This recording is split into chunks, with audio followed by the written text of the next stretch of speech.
$15 million of that money never even went to the Biden family. Where did that money go to then? To Devin Archer and other business associates. Have you seen the bank records? I have seen. Do they say Joe Biden's name on them? They say Hunter Biden's name.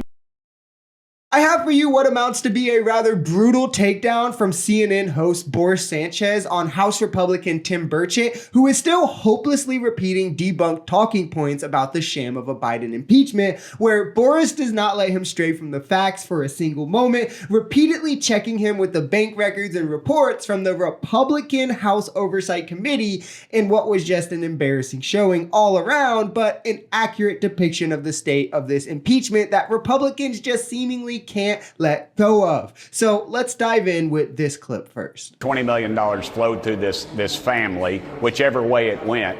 There's no records of taxes being paid. Statutes have run, and you're saying that is that a is talking okay. point And that you've repeated, but it is not actually what's in the bank records, sir. What's in the bank records is that $15 million of that money never even went to the Biden family. The other $5 million, there is exactly zero indication where did that $15 million go to? Where did that money go to then? To Devin Archer and other business associates related to President Biden. There's over 20 shell corporations. Why would you set up a shell corporation that had absolutely nothing? There's actually evidence from the Oversight Committee that those corporations had legitimate business dealings. You may define them as shell corporations the way that you see it. Then what are they? Some of them were consulting firms. Some of them were lobbying firms. No, they weren't. Listen.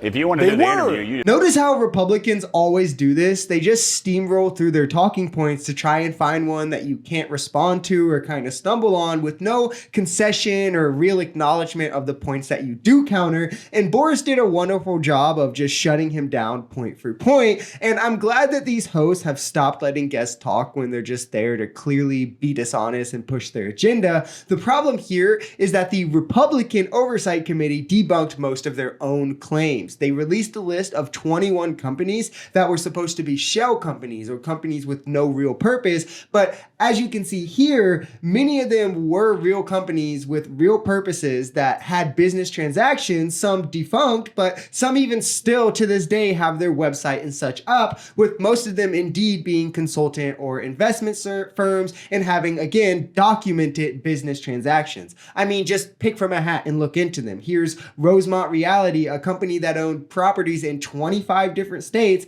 and did a multi-million-dollar investment that they also tried to pin on Hunter as money that was sent to him, even though records show he wasn't in that particular deal in any way. So they're both saying that these are shell companies, but acknowledging the business dealings that they're doing. You can't make it make sense. They're just saying, well, they have to be corrupt. Well, okay, why?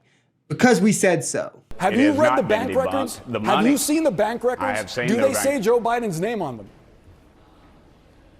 They say Hunter Biden's name. Okay, case over then. Joe Biden's name comes up nowhere on the bank records. You heard it from Republican Tim Burchett himself. We can discuss if it's ethical for the president's children to use the family name to make money. I mean, Trump's kids did it too. But as Tim Burchett himself just said, there is no connecting factor to Joe Biden, his administration, or his time as when he was VP, as you have to keep in mind what they're talking about didn't even happen when Joe Biden was vice president. Mike Pence was. Joe Biden was out of office and not even running for the presidency. So it all just comes down to this wild goose chase of nonsense and misinformation that gets debunked by their own investigations. And then they confidently still go on social media or Fox News where they won't get any pushback and take the smallest bit of it out of context and try to twist it and make it sound more dramatic and hyperbolic to be more of a problem than it actually turns out ever being when these things are looked into. Tim Burchett just made the mistake of stepping outside of that confirmation bias and the bubble where everyone will just let him spew the nonsense and got fact-checked by Boris Sanchez of CNN. Like, for instance, the dreaded $3,000 that Hunter sent Joe that was